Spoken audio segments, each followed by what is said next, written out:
Ano? Sama ka sa biyahe ko?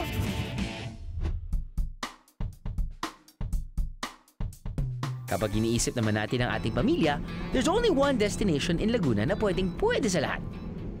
Ito ang Nuvali sa Santa Rosa.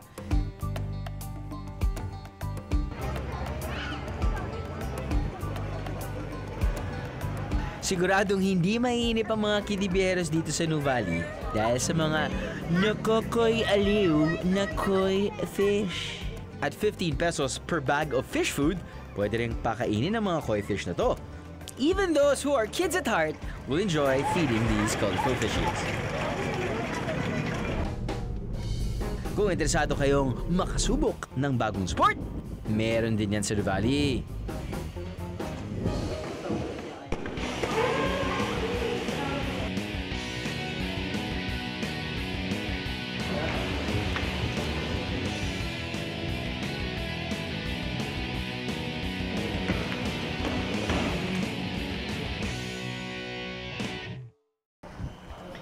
See, mga biyero, hindi na kayo kailangan pumunta pa sa Camsur or sabihin na natin sa Lago, which is in Batangas, or in Pampanga.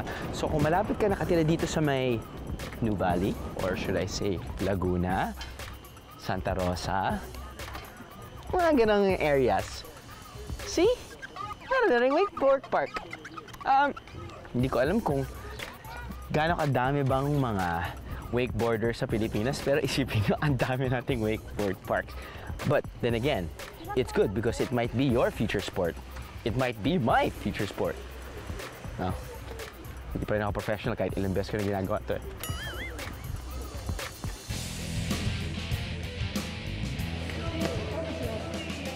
Sa Republic Wakeboard Park ng Nuvali, 250 pesos ang bayad para sa isang oras ng pag-wakeboard. Kapag wala naman kayong sariling wakeboard, no problem. You can rent one for 350 pesos an hour. Kailangan mo rin magbayad ng deposit para sa iba pang equipment. But don't worry, refundable naman to. Kung kayo naman ay isang wakeboarding enthusiast, you can wakeboard for 8 hours sa halagang 995 pesos. Ikaw na lang ang mapapagod. Kasi okay yan. Ayan, na kayo. Well, here I go!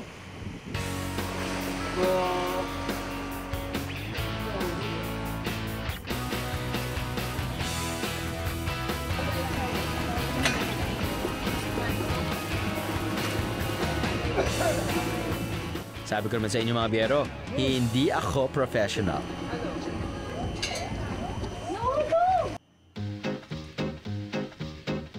I guess if it's a short, if it's a smaller course, so I'm not, and wakeboarding. But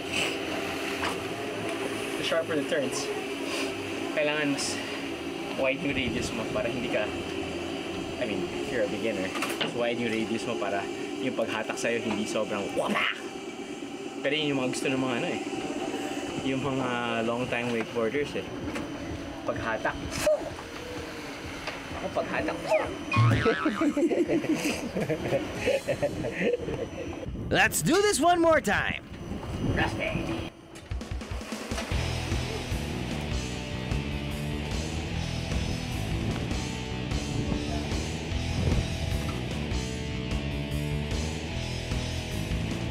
Warm up ko lang yung kanina, mga biyero.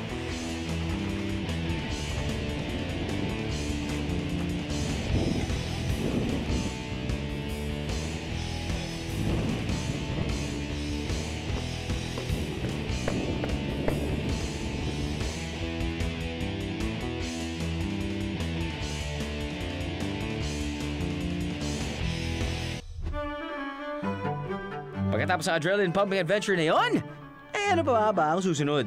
Siyempre, kailangan i-replenish ang na-burn kong calories. Chos! Ito yung lifestyle na gusto ng lahat ng tao. Diba?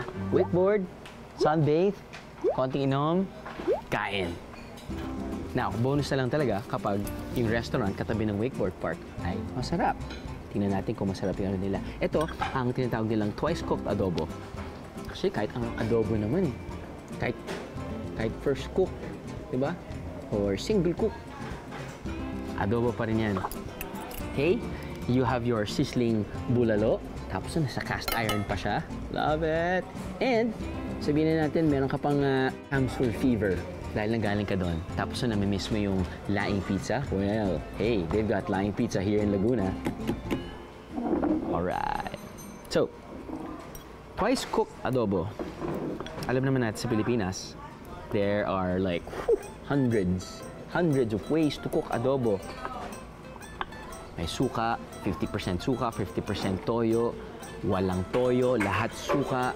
Sometimes, walang suka, walang toyo, taba lang ng baboy. Ito mukhang may suka, may toyo, at ang pinaka-paborito ko, kahit hindi ako kumakain ng liver, yung liver na gano'n, hindi ko talaga kaya. Pero pag niluluto yan ng lola ko, bine-blenderize ba tawag doon? Tama, no? Bine-blenderize niya yun. Tapos ginagawa niyang puree. Tapos yun yung nagiging sauce ng adobo. Yun yung the best. But anyway, back to reality.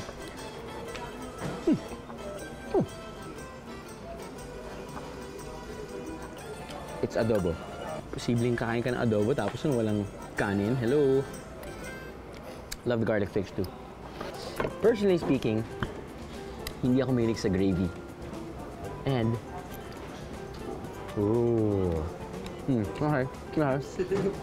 Usually, di ba, yung criteria mo, pag kumakain ka ng bulalo, importante yung tenderness. Ito, good. Good job. Good.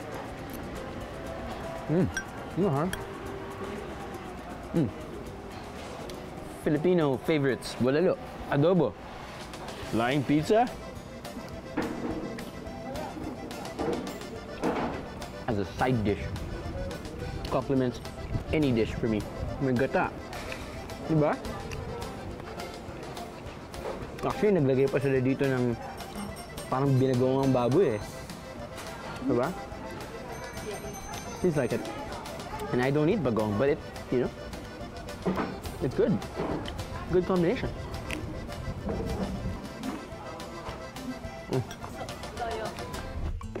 What's good to eat in Laguna? Aba, syempre, marami. From the sweet to the salty. But let me go back to my pandesal. Sarap ng queso puti. And the savory. Laguna's got it. Ano? Sama ka sa biyahe ko? Ano? Sama ka sa biyahe ko? Pagkatapos ng isang araw ng paglilibot sa Laguna, I'm in search of some yummy Laguna eats. Pagdating sa pagkain, maraming pagkain na sikat ang Laguna. Tulad sa Calamba, tsaka sa Los Baños, makikita dyan. At makakabili tayo ng masarap na buko pie. Like some good old-fashioned buko pie. Hindi kompleto ang biyahe nyo sa Laguna kapag hindi nyo manatikman to. At mas mamahalin pa kayo ng mga mahal nyo sa buhay kapag pinasulubungan nyo sila ng buko pie. One slice of buko pie is perfect for that muni-muni moment.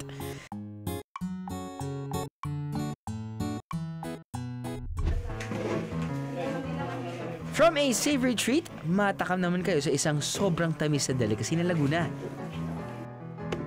It's chewy. It's sweet. At parang palaging makalat ito kainin. Ito ang espasol. Para makuha ang kakaibang texture ng espasol, mahaba-habang proseso ang dinadaanan nito. Una, ang sinaing na malagkit ay babayuhin hanggang maging pinong-pino. Samantala, hinuhugasang mabuti ang mga nyog bago kayo rin. Ang kinayad na nyog, hahaluan ng asukal habang niluluto. Tuloy-tuloy lang ang paghahalo nito hanggang maging bukayo. Isasama sa bukayo ang binayong malakit. Matinding pagbabayo ang ginagawa rito. Kadalasan, kailangan pa ng sub.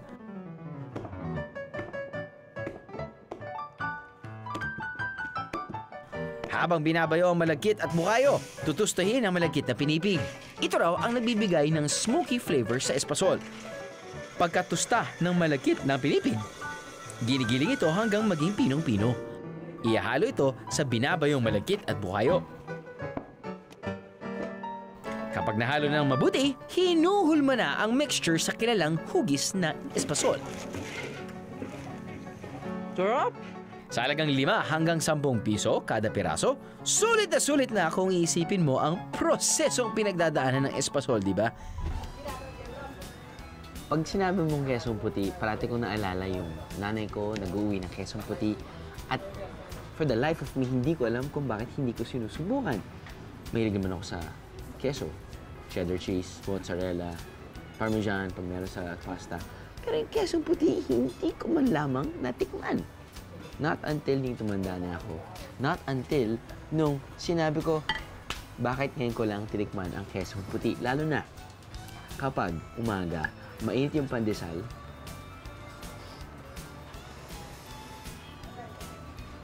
Okay? Kasi ang kesong puti ay made out of Carabao's milk. Ang Carabao's milk, way richer than cow's milk. Wow. Oh yeah. Ipinagmamalaki ng mga taga Santa Cruz ang paggawa nila ng kesong puti. Kadalasang sa umaga ito ginagawa ng mga taga Santa Cruz kung kailan fresh na fresh ang pinaka-importanting sangkap na Carabao's milk. Labor of love, ika nga ang paggawa ng kesong puti na meticuloso at mano-manong ginagawa. Mula sa paghalo, paghihintay na mamuo ang Carabao's milk hanggang sa pagsalin sa lalagyan, mabusising nakatutok ang mga taga Santa Cruz. Made to order ang mga kesong puti na to. Kadalasan kapag ito ay nilalako, mabilis itong nauubos. Kaya mga biyahero, make sure na umaga pa lang nakabili na kayo ng kesong puti nyo.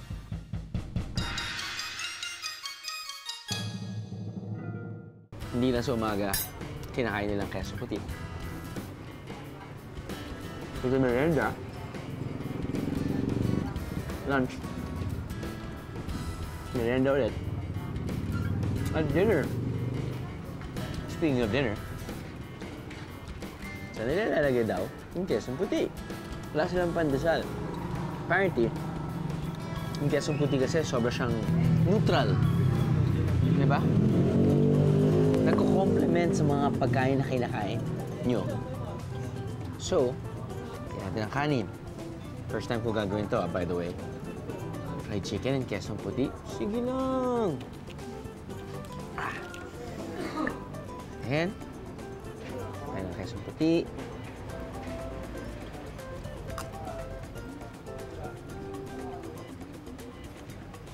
I guess it works. I guess it works. But let me go back to my pandesal.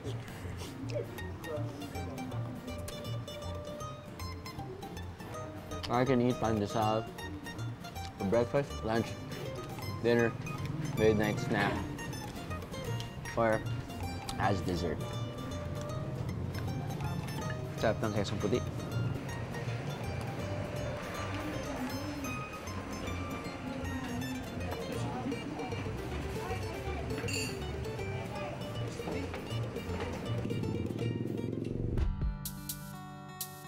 Kakaibang bibingka ang titikman ko sa Laguna. Saka nakakita ng bibingka na sinasawsaw sa suka. Ano? Sama ka sa biyahe ko? Ano? Sama ka sa biyahe ko? Sa Laguna po, napakaraming tourist spot dito. Lalo higit pagka summer. Kilala ang Laguna sa mga magagandang tanawin tulad ng Nagcarlan. Dito makikita yung underground cemetery.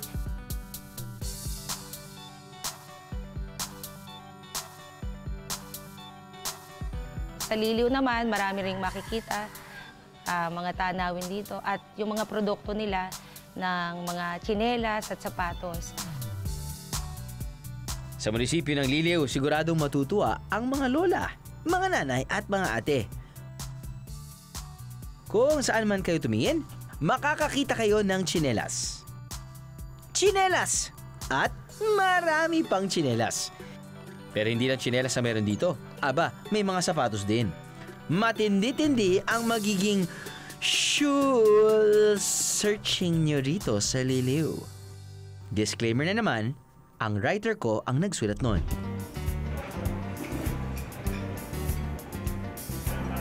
And if you get hungry after shopping, aba, hindi rin kayo mahihirapang maghanap ng sulit na mga kainan sa Laguna. All kinds of Filipino dishes ang pwedeng ihain sa inyo na talaga namang nakakabusog.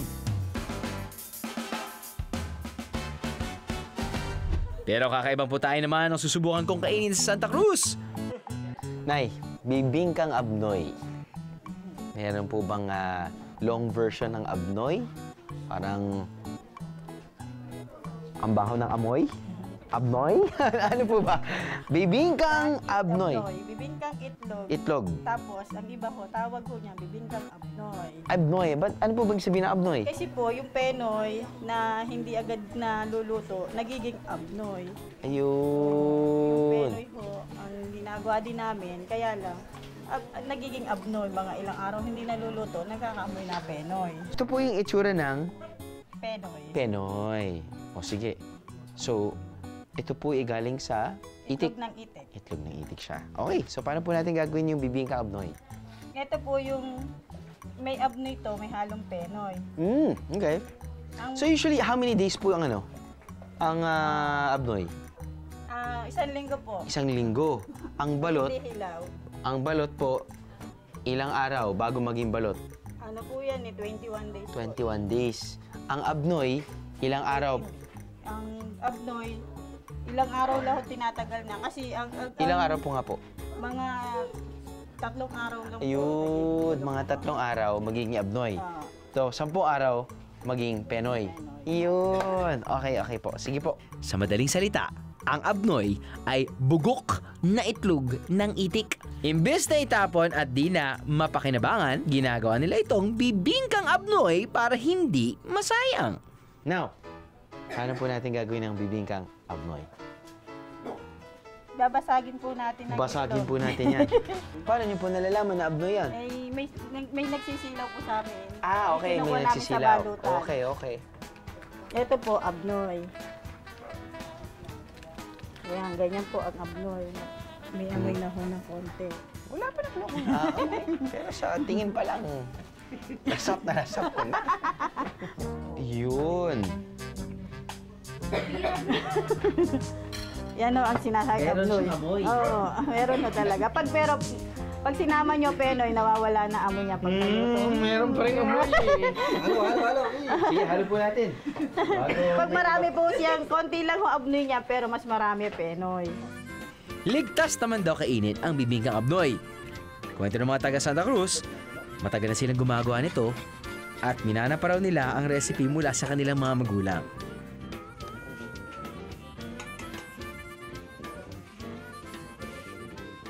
Habang ginagawa ni nanay yung abnoy, bibingkang abnoy, syempre hinahalo niya yung penoy, pati yung abnoy, di ba? Yung amoy niya ay malakas na amoy ng longganisa. Yun yung naamoy ko eh. Parang yun yung pumapasok sa isip ko. Yung longganisa na pungent eh. Parang pumapasok sa ilong mo, biglang dug-dug-dug-dug yung sinasapak sa loob. Hindi. Parang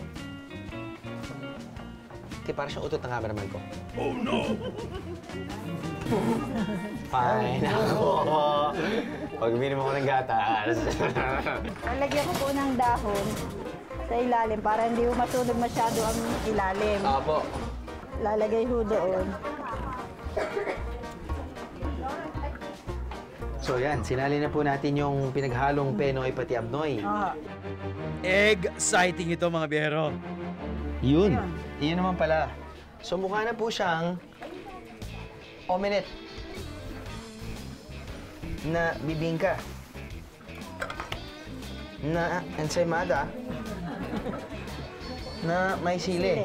Ito po sa usaway niya, may sili. So, kailan niyo po kinakain ng bibingkang abnoy? Merienda po ba? O naghahalo kayo ng kanin? Paano niyo kinakain? Pwede pong iulam siya sa kanin kahit tanghali, merienda. Merienda. Pinupulutan din kuya pag sa inuman. Ako siguro, iinom muna ako bago ako kumain nito eh. Sa sausaw lang po yan. Sausaw. Sausaw, subo. Masarap. Ba't parang hindi kayo nasasarapan? Kinakabahan niya. Baga naman, harap. Parang ganun kayo eh. Masarap po, masarap. Masarap po. Tikman Sige niyo po, po. titikman ko. Eto yung gusto ko. Eto. Sausaw.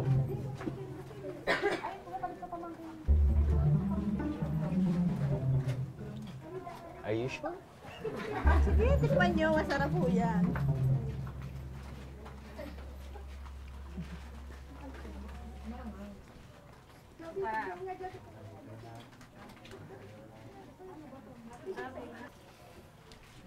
Lasa nga siyang bibingka.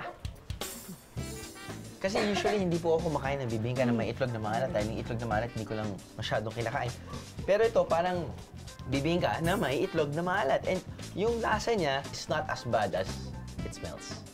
So, kapag kumakain ka ng bibingka abnoy, huwag na lang kayong pumunta sa kitchen at manood kung paano ginagawa. Ganun na lang po yun. Looks like your normal omelette or bibingka na may halong itlog na maalat.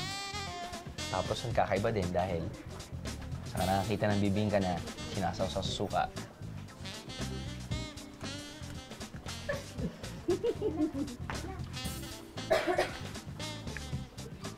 At least, hindi pa ako nakakain ng bulot pero feeling ko, mas malupit pag sinabi mong nakakain ka ng bibingkang abnoy dito sa Laguna.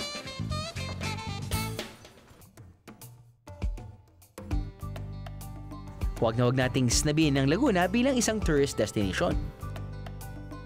Dahil kahit malapit lang ito sa Metro Manila, napakaraming pwedeng mapuntahan at makainan dito. Kaya naman swak na swak ito bilang isang sulit na weekend destination.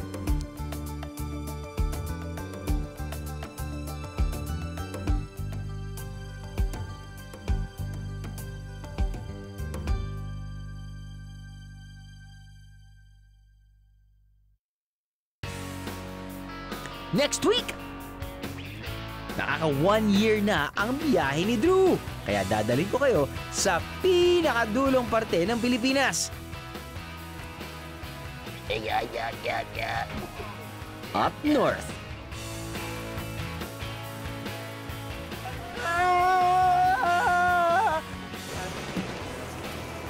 Welcome to Batanes. Selfie galore ako dito sa Batanes. Yan! Hiniham na tadyang.